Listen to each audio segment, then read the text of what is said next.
청취자 여러분 분명 밤밤에 8시간을 아주 푹 주무셨을 텐데 말이죠. 아침에 눈을 딱 뜨는 순간 마치 밤새 야구 방망이로 온몸을 두드려 맞은 것처럼 근육이 막 쑤시고 천근만근 무거운 적 있으시죠? 네, 진짜 많이들 호소하시는 증상이죠. 특히 50대 이상 시니어분들이요. 맞아요. 그래서 보통 나이가 들어서 기력이 떨어졌나 보다 이렇게 생각하고 곧바로 서랍을 열어서 비싼 홍삼 진액을 짜 드시곤 하잖아요. 그리고 아침 사과는 금이라면서 과일도 막 정성껏 챙겨 드시고요. 네, 아주 전형적인 아침 풍경이죠. 자, 오늘 저희의 심층 분석에서 이걸 좀 더 파헤쳐 보죠. 만약에 피로를 이겨보겠다고 여러분이 매일 아침 정성껏 챙겨 먹던 바로 그 몸에 좋은 음식들이 사실은 여러분의 에너지를 산산조각 내고 있는 진짜 범인이라면 어떨까요? 아마 지금 이 이야기를 들으시면서 무슨 말도 안 되는 소리냐면서 반문하시는 분들이 꽤 있을 겁니다. 보통 몸이 피곤하면 영양결핍이나 약간 절대적인 체력 부족을 원인으로 꼽으니까요. 그러니까요. 저부터도 당장 그렇게 생각하거든요. 하지만 오늘 우리가 집중적으로 분석해볼 임상진단 기록이랑 여러 건강의학 자료들을 보면요. 특히 시니어분들이 겪는 이 지독한 만성 피로의 진짜 원인은 무엇을 먹느냐의 문제가 아니었습니다. 잠깐만요. 아니, 몸이 피곤하니까 에너지를 보충하려고 비싼 돈 주고 고함량 비타민도 먹고 소고기도 챙겨 먹는 거잖아요. 자동차에 기름을 넣어야 굴러가듯이 우리 몸에도 영양분이라는 연료가 들어가야 힘이 나죠. 네, 맞아요. 근데 그게 어떻게 에너지를 뺏어간다는 건지 솔직히 납득이 잘 안 되는데요. 아주 자연스러운 의문입니다. 하지만 그 자동차 연료 비유에는 한 가지 아주 큰 맹점이 있습니다. 주유소에서 기름을 넣는 건 그냥 물리적으로 통에 채워 넣는 거지만요. 인간이 음식을 먹고 에너지로 바꾸는 과정은 그 자체가 엄청난 중노동이라는 사실입니다. 중노동이요? 밥 먹는 게요? 네, 우리가 밥을 먹으면 몸은 위산을 콸콸 쏟아내고 위장 근육을 막 쥐어짜면서 연동 운동을 해야 하거든요. 그리고 소화 효소도 합성해서 분비해야 하고요. 이 모든 과정에 체내의 혈류랑 에너지가 대거 투입되는 거죠. 그러니까 소화하는 데에도 에너지가 엄청 쓰인다는 거군요. 그 정도가 아닙니다. 여기서 아주 흥미로운 점은 50대 이후 노화가 진행되면 음식을 분해하는 위산 분비량이나 장의 연동운동 능력, 그러니까 소화력이 젊었을 때랑 비교해서 최대 40% 이상 급격하게 감소한다는 거예요. 와, 40%나 떨어져요? 반토막이네요, 거의. 그렇죠. 엔진 성능에 반토막 난 상태인데 에너지를 얻겠다고 소화하기 부담스러운 영양제나 무거운 음식을 갑자기 확 밀어넣으면 어떻게 될까요? 우리 몸은 당장 위장에 들어온 이 음식을 처리하는 데에만 온몸의 혈액이랑 에너지를 전부 다 끌어다 쓰게 됩니다. 그러니까 제 말은 우리 몸의 에너지 총량이 딱 정해져 있는데 피로를 회복하고 근육을 수리하는 데 쓰여야 할 에너지가 전부 위장으로 몰려가 버린다는 뜻이네요. 정확합니다. 추운 겨울밤에 예열도 안 된 오래된 자동차 엔진에 연료만 잔뜩 들이붓고 프렉스를 밟으면 시동이 꺼지거나 엔진이 망가지는 거랑 비슷하군요. 피로를 풀려고 먹은 음식이 오히려 위장을 과로사 직전으로 몰아넣고 있었던 셈이네요. 바로 그겁니다. 몸의 다른 곳으로 가야 할 자원이 위장이라는 하나의 프로세스에 전부 묶여버리는 거죠. 우리 몸은 우선순위를 정할 때 당장 들어온 음식물을 부패하기 전에 처리하는 걸 1순위로 두거든요. 살아야 하니까. 네. 결국 원래 해야 했던 일, 즉 세포를 재생하고 피로를 푸는 작업은 무기한 연기되는 겁니다. 야, 이거 진짜 억울하네요. 소화 자체가 중노동이라서 에너지를 뺏어간다는 건 이제 완벽히 이해했습니다. 그렇다면 낮에는 밥을 먹고 소화하느라 에너지를 쓴다고 쳐도요. 밤에 잘 때는 우리 몸도 쉬고 위장도 쉬니까 그때 피로를 회복하면 되는 거 아닌가요? 이걸 더 큰 그림과 연결해 보면요. 거기서 우리가 흔히 저지르는 가장 치명적인 실수가 등장합니다.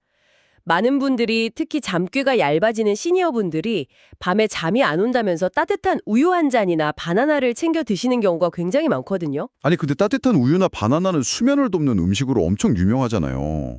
막 트립토판인가 하는 성분이 들어있어서 숙면에 최고라고 다들 밤에 챙겨 드시지 않나요? 식품 자체의 성분은 당연히 훌륭하죠. 하지만 여기서 우리가 간과하는 게 바로 생리학적인 타이밍입니다. 우리 몸의 해독기관인 간은 여러분이 잠든 밤 시간 동안 아주 중요한 작업을 해야 하거든요. 간이 밤에 무슨 일을 하죠? 낮 내내 활동하면서 근육에 쌓인 만성 피로물질, 젖산이라고 하죠. 그 젖산을 분해해서 밖으로 배출하는 대청소 작업입니다.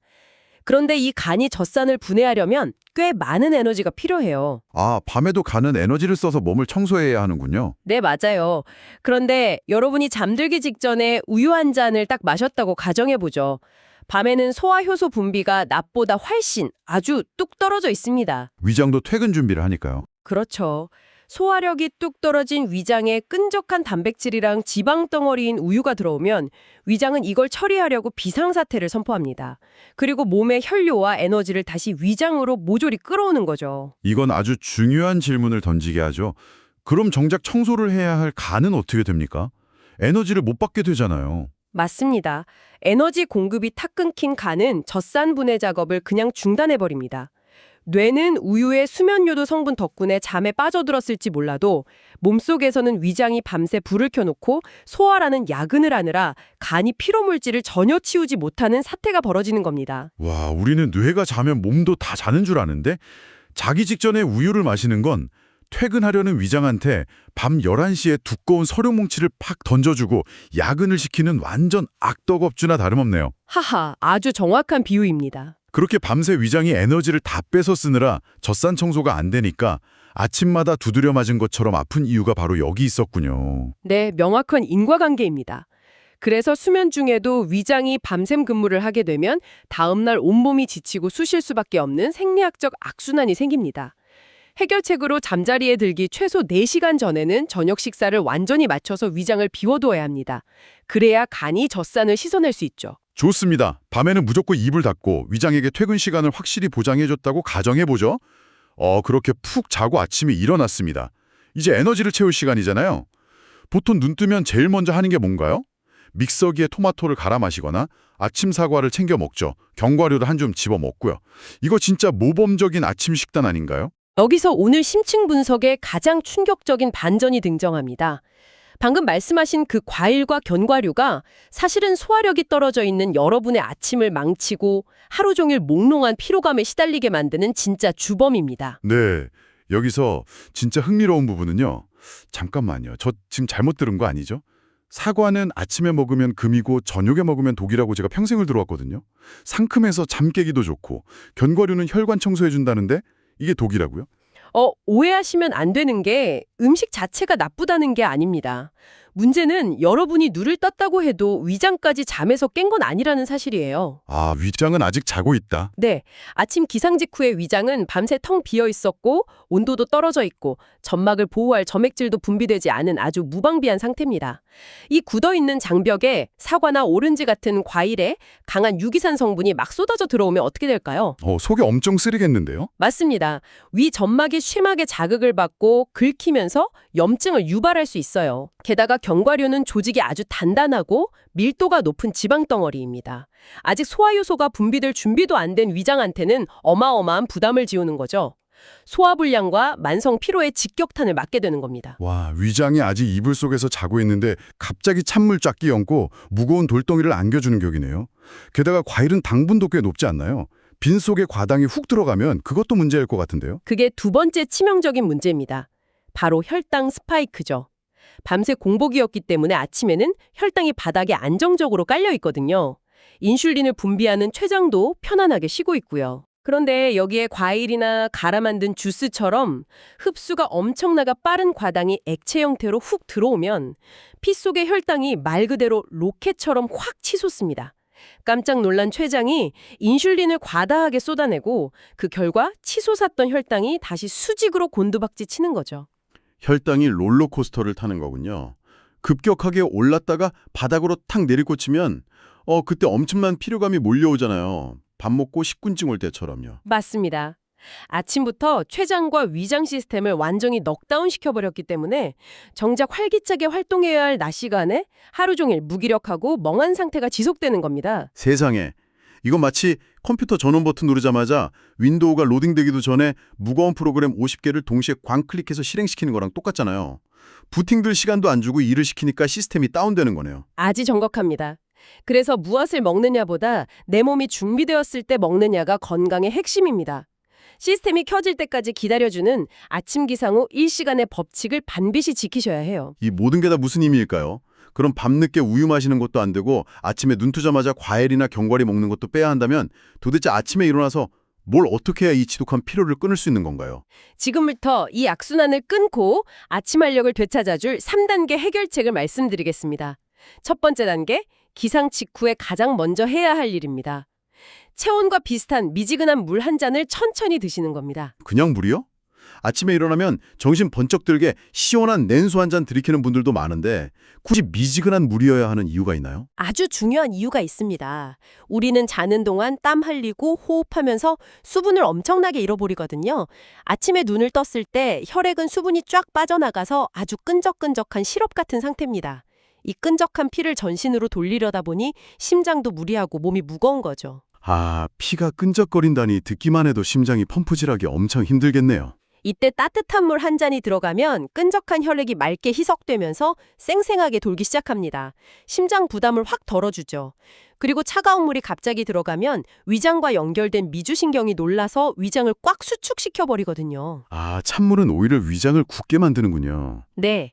반면 따뜻한 물은 굳어있던 위장 점막을 부드럽게 적시면서 이제 밤이 끝났으니 연동 운동을 시작하라고 알려주는 가장 안전한 알람 신호가 됩니다. 혈액은 맑게 뚫어주고 위장한테는 출근하라고 다정하게 깨워주는 거군요. 그럼 물을 마셨으니 바로 밥을 먹으면 됩니까? 아닙니다. 두 번째 단계, 기다림이 필요합니다. 물을 마시고 30분에서 1시간 정도 위장이 활동할 시간을 줘야 합니다. 씻고 출근 준비하면서 위장 점막에 혈류가 모이도록 놔두는 거죠. 네. 1시간을 기다렸다. 드디어 위장도 출근 준비를 마쳤습니다. 이때 절대로 먹지 말아야 할 것. 아까 말씀하신 과일과 견과류 말고 또 뭐가 있죠? 달콤한 과일 주스, 빵, 똑같은 정제 탄수화물은 혈당 쇼크를 유발하니까 절대 금물입니다. 그럼 대망의 하이라이트. 전문가분들이 강력하게 추천하는 최고의 아침 메뉴는 뭡니까? 바로 삶은 달걀과 찐 양배추의 조합입니다. 삶은 달걀과 찐 양배추요. 솔직히 너무 평범하고 맛없는 메뉴 아닌가요? 그리고 왜 굳이 삶은 달걀이죠? 프라이팬에 식용유 두르고 지글지글 굽는 계란 프라이가 훨씬 맛있잖아요. 기름이 들어가는 순간 이야기가 완전히 달라집니다. 식용유 같은 지방 성분은 위장에 머무는 시간을 늘려서 소화를 지연시키거든요. 아침부터 위장을 지치게 하죠. 반면 삶은 달걀의 필수 아미노산과 단백질은 불필요한 지방 없이 아주 부드럽게 흡수돼서 근육 감소를 막아줍니다. 근육을 지켜준다. 좋습니다. 그럼 양배추는요? 보통 샐러드처럼 아삭아삭하게 생으로 먹잖아요. 찌면 영양소가 파괴되는 거 아닌가요? 생양배추의 거친 식이섬유는 아직 온전히 깨지 않은 위장벽에 상처를 낼 수 있습니다. 살짝 찌면 섬유질이 부드럽게 풀리면서 소화가 극도로 편안해지죠. 그리고 양배추가 진짜 좋은 이유는 비타민 U라는 성분 때문입니다. 비타민 U요? A, B, C는 아는데 U는 좀 생소하네요. 궤양? 그러니까 궤양을 영어로 얼서라고 하잖아요. 거기서 따온 건데요. 밤새 잔류 위산 때문에 위장 점막이 미세하게 헐어 있는데 찐 양배추에 비타민 U가 들어가면 약해진 위장 점막을 연고처럼 촉촉하고 튼튼하게 감싸줍니다. 하루 종일 소화가 잘 되게 돕는 완벽한 천연 위장약인 셈이죠. 단 일주일만 실천해도 기적처럼 몸이 가벼워지는 걸 경험하실 겁니다. 아, 수십만 원짜리 영양제보다 주방에 있는 따뜻한 물 한 잔, 삶은 달걀, 찐 양배추가 결국 우리 몸에 진짜 스위치를 켜주는 마법의 열쇠였군요. 자, 오늘 심층 분석의 핵심을 청취자 여러분을 위해 깔끔하게 정리해 보겠습니다. 피로는 세월의 숙명이 아니라 타이밍의 문제였습니다. 자기 전 4시간 공복, 기상 직후 미지근한 물 한 잔, 1시간 후 삶은 달걀과 찐 양배추, 이 단순한 규칙이 여러분의 삶의 질을 바꿀 수 있습니다. 물론 만성 증상이 지속되면 전문가의 진단이 필요할 수 있다는 점도 꼭 기억하시고요. 네, 오늘 우리는 아침과 밤의 소화 타이밍이 피로에 미치는 엄청난 영향을 확인했습니다. 그렇다면 한 걸음 더 나아가서 생각해 볼까요? 깊은 운동이나 오후 3시에 피로를 깨우려고 들이켜는 차가운 아이스 아메리카노 역시 어쩌면 우리 몸의 자연스러운 생체 시계와 정면으로 충돌하면서 몰래 에너지를 갉아먹고 있는 또 다른 건강한 착각은 아닐까요? 와, 점심 먹고 뛰는 거랑 아이스 아메리카노요. 정말 뼈를 때리는 도발적인 질문이네요. 여러분 스스로의 하루 전체 일과를 한번 돌아보게 만드는 여운이 남습니다. 내일 아침 따뜻한 물 한 잔으로 기적 같은 한 시간을 시작해 보시길 바랍니다. 오늘 자료 파헤치기는 여기까지입니다.